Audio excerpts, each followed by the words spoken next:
ब्राह्मणवाद की पाखंडी परंपरा कुछ लोगों के लिए अभी भी नासूर बनी हुई है। बड़े अफसोस के साथ ये लाइन लिखना पड़ रहा है। मैं करीब एक सप्ताह तक इस कपकपाने वाली सर्दी में पश्चिमी उत्तर प्रदेश का दौरा करने के बाद आज दिनांक 30 दिसंबर 2023 को आगरा से करीब 4.5 घंटे लेट से चल रही पंजाब मेल एक्सप्रेस से मुंबई के लिए सफर करते समय ये लेख लिख रहा हूँ। पहली बार कुछ अजीब और विचित्र खट्टे मीठे अनुभव का एहसास हुआ है।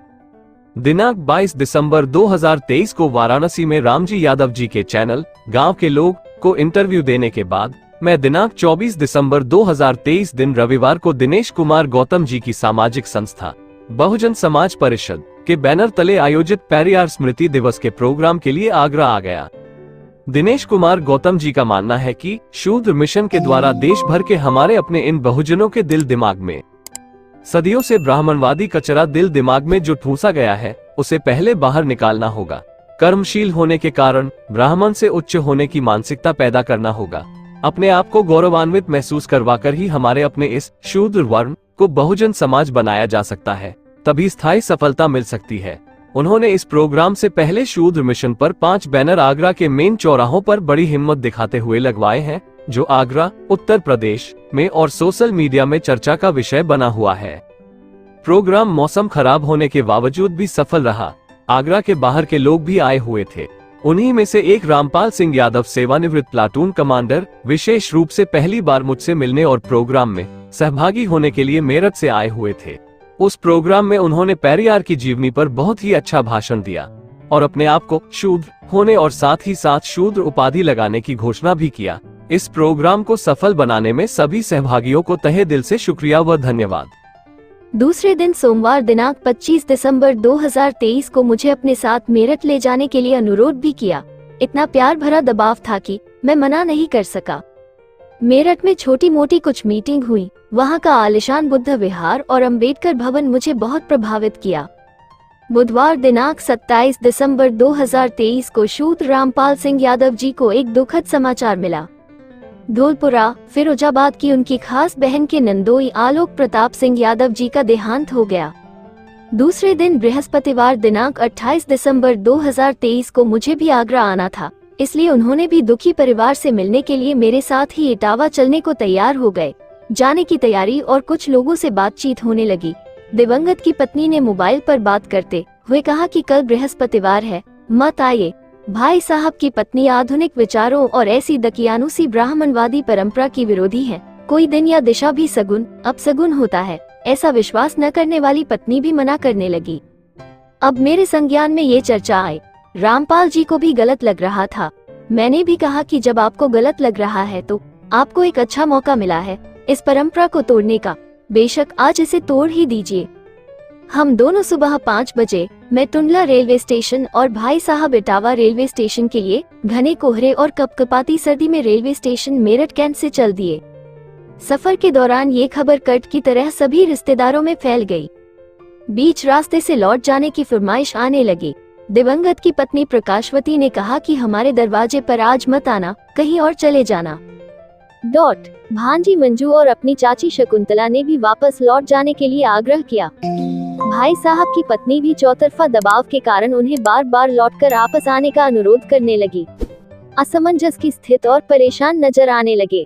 मैंने कहा, रोका तो ऐसे जा रहा है जैसे मालूम पड़ता है कि आप किसी की हत्या करने जा रहे हैं। मैंने सुझाव दिया कि घर की चौखट तक जाकर बिना किसी से मिले लौट आना। दुखी होकर उन्होंने ये भी कहा कि आज के बाद रिश्ता खत्म और फिर कभी वहाँ नहीं जाऊंगा। मैंने कहा, जिसके यहाँ जा रहे हैं उनका तो बिगाड़ हो चुका है, अब इससे बड़ा क्या नुकसान होगा। रही बात आपके नुकसान की, तो आपका इस काम से कभी भी कोई नुकसान नहीं होगा, उल्टा आपका इस नेक और महान काम से फायदा होगा। यह मेरा पक्का वादा है। घना कोहरा दिन भर गाड़ियों के स्लो चलने के कारण देर शाम तक चौखट पहुंचकर बिना किसी से मिले वापस देर रात मेरठ लौट आए।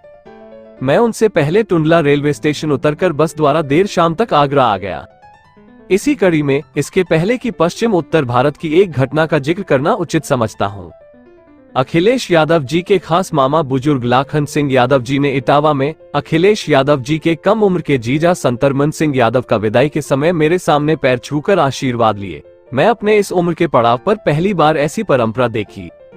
संतरमन जी को समझाया कि आप उम्र और पद में बड़े लोगों से अपना पैर पुजवा रहे हैं और आप उम्र से छोटे होकर अपने से बड़ों को आशीर्वाद दे रहे हैं। यह एक बहुत बड़ा अपराध कर रहे हैं। उन्होंने भी मुझसे वादा किया कि आज के बाद मैं ऐसा नहीं करूंगा और दूसरों से भी नहीं कराऊंगा। दूसरी एक घटना शिकोहाबाद की है। एक यादव परिवार के बंगले में ठहरने के दौरान काफी संपन्न परिवार, बुजुर्ग दंपति, पढ़े लिखे, पति क्लास 1 से सेवानिवृत्त, उनके दोनों बेटे क्लास 1 ऑफिसर। उन दोनों लोगों की फरमाइश आई कि इधर गांव में घर में काम करने तथा खाना बनाने के लिए बाई नहीं टिक पाती है। गांव वाले उनको छोटा काम का उपहास उड़ाते हैं, इसीलिए कुछ दिन के बाद छोड़कर चले जाते हैं। कहीं शहर शहरात की एक उम्रदराज बाई, यदि उसका परिवार भी होगा तो बच्चों को पढ़ने लिखने का भी अलग से प्रबंध है, लेकिन अछूत न हो, हमें कोई फर्क नहीं पड़ता है। लेकिन पत्नी ऐसा सोचती है। पश्चिमी उत्तर भारत, जिसे आज तक हम पूर्वी उत्तर प्रदेश के लोग प्रगतिशील और आधुनिक विचारधारा का इंसान मानते थे, ये बात सुनकर स्तब्ध रह गया। उनकी पत्नी को जब उनके सामने समझाने लगा तो पलटवार करते हुए जवाब दिया कि इन लोगों ने ही ऐसे संस्कार दिए हैं। जब मैं ससुराल आई थी तो मजदूरों या काम करने वालों के लिए अलग से बर्तन रखे जाते थे। मियाँ जी की बोलती बंद हो गई। हमारे समझाने पर पत्नी भी ऐसा भेदभाव आज के बाद नहीं करूंगी और मुझे अछूत परिवार की बाई भी आपके जानकारी में हो तो भेज दीजिएगा।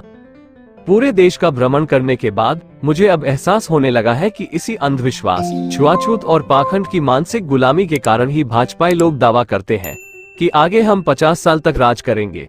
मुझे भी एहसास होने लगा है कि ऐसी ही स्थिति बनी रही तो आने वाले 2024 में भाजपा को हराना मुश्किल होगा। आंखों देखी और सुनी सत्य घटना पर आधारित समीक्षा स्वस्थ भावना से की गई है। किसी को बुरा लगे तो माफी चाहता हूँ। धन्यवाद। आपके समान दर्द का हमदर्द साथी, लेखक शूद्र Shivshankar Singh Yadav. Thank you for watching video. Please like, subscribe, follow and share.